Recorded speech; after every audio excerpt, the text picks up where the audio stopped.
Yeah, boxing aficionados. What's up? What's going on? Yo, check this out. Was wondering if anybody caught that Jose Chon Zepeda versus Josue Vargas weigh-in. Let me tell you something, man. That event could get very, very dangerous very, very quickly. The fight itself promises to be a goodie. Let's talk about the fight first. So, that fight, I'm wondering why it is that Josue Vargas' team chose to take that fight or make that fight against Jose Zepeda in the first place. Honestly, I'm going to tell you like this. I hope, well, no, actually I don't hope, but I hope for his sake, for Josue Vargas' sake, that I'm wrong. I don't believe he's ready for that fight. I believe that Josue Vargas skipped some steps, right? He didn't exactly go from Jose Uzcategui to Canelo like Caleb Plant did, but he certainly went from fighting very, very low-grade fighters, opponents, to getting in there with the number one ranked fighter in two sanctioning body divisions. He went from being himself ranked 56, and as a 56, he's taking on Jose Chon Zepeda, who's number one in two sanctioning bodies, the WBC and WBO at 140, I believe, right? So I think that Josue Vargas' team did him a disservice in that they could have really taken on somebody in the middle, somebody like let's say a Baranchik, if Baranchik is still fighting, to take at least incremental steps towards Jose Zepeda. I believe that this fight is going to look a lot like the Jose Pedraza versus forget what his last name was, Rodriguez fight. What was it? Hard Hands Rodriguez? Some Hard Hands Rodriguez. Well, I haven't seen since that whipping he took against Pedraza. Got kid from Jersey.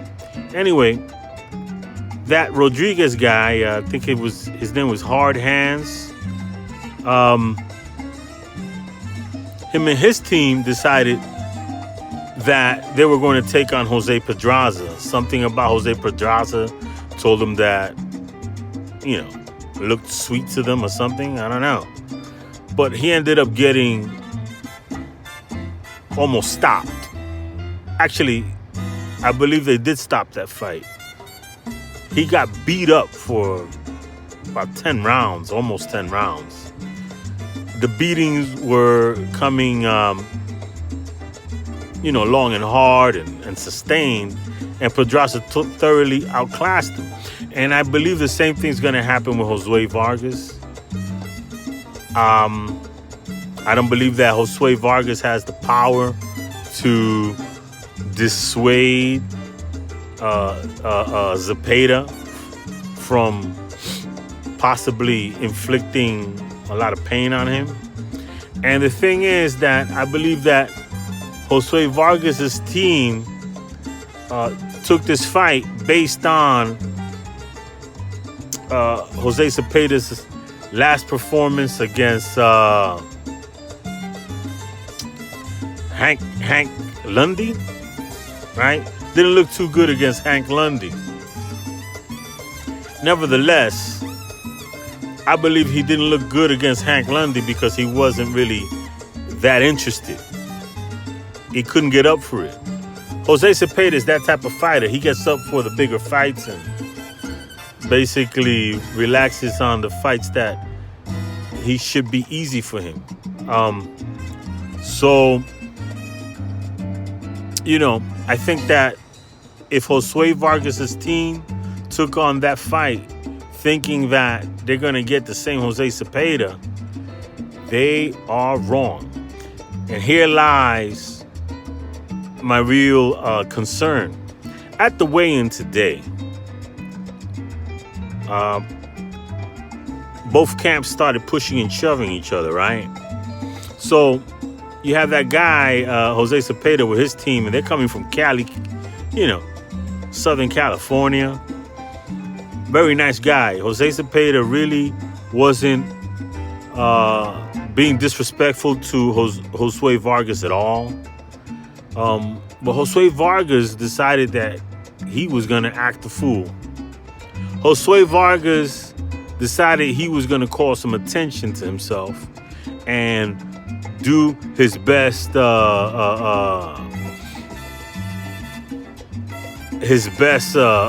impression of the bad guy.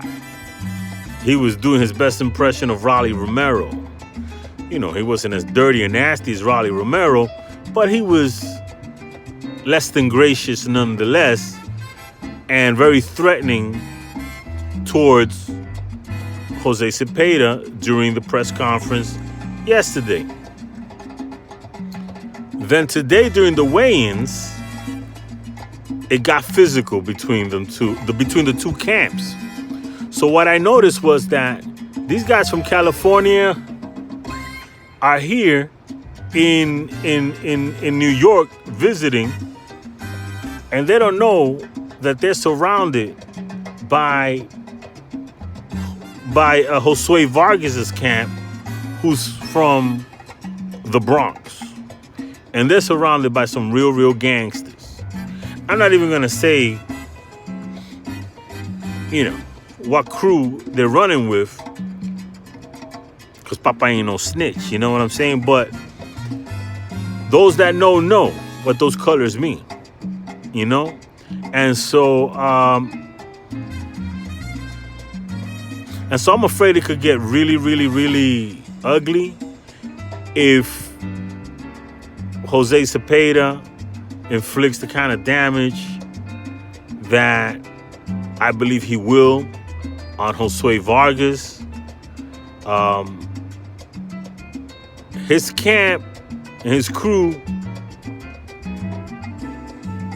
the savages, real savage. And it could turn into an Andrew Gulata, Riddick Bowe type situation in a heartbeat. At the Madison Square Garden. So I'm hoping that security is in place, that the people who were there at the weigh-in today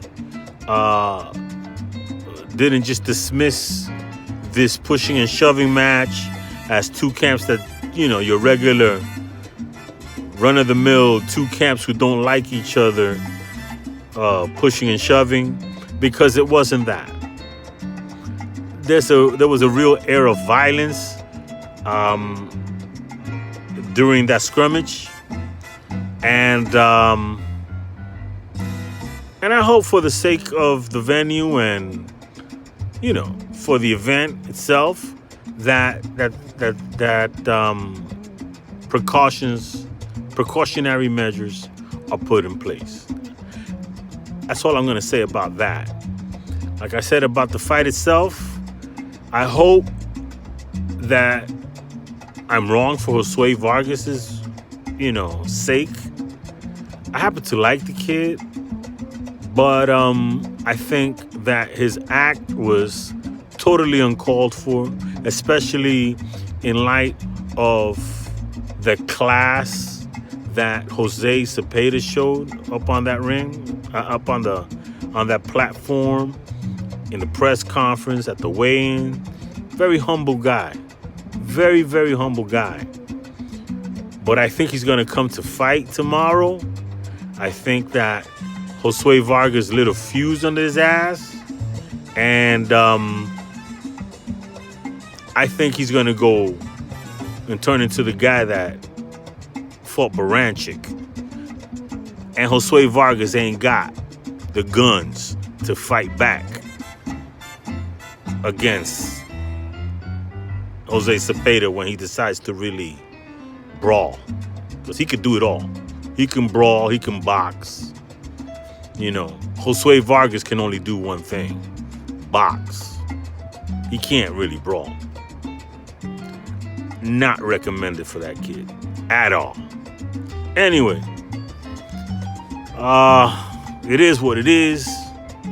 And it ain't what it ain't. All of y'all be safe. Keep it boxing. Next level boxing talk. Motherfuckers, I'm out.